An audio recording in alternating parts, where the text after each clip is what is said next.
40 years have passed since a Super Bowl victory by the Chicago Bears. That was, in fact, the only time in history.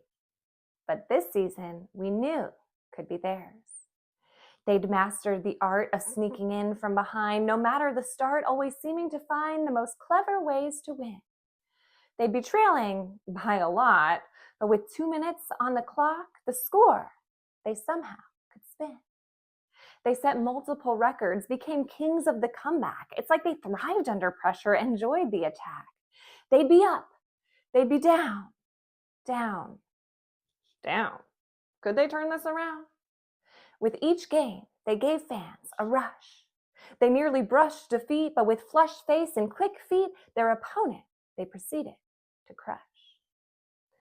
And all the while, the coach kept calm, never showed an emotion, the best poker face in the league. The players would fumble, occasionally stumble, then smooth it all out with intrigue.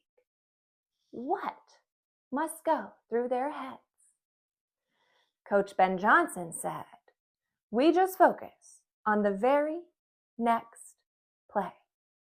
He never seems to get frazzled or carried away. And from my couch, you know what I say? The Pope's from Chicago. Maybe he'll pray. Because it seems miraculous. The odds they defied. The playoffs arrived, and to that point they'd survived by the hair of their chinny chin chin. So for the divisional round, fans gathered round with high hopes to witness their win. It was a blustery night in the windy city. It snowed, the wind blowed. You'd say it's a bear's natural habitat. So with a jaw-dropping play, they tied the game. In the last 30 seconds, this team had a habit of that. Then in overtime, they got this close to the line that they just couldn't seem to cross. In an unfortunate sequence of bad news bears, they suffered a most heartbreaking loss, and their most magical season died. And I cried, for reasons beyond the scope of a game. And it's easy to blame the players or the Rams or my own expectations, but I'll admit it was a fun wave to ride.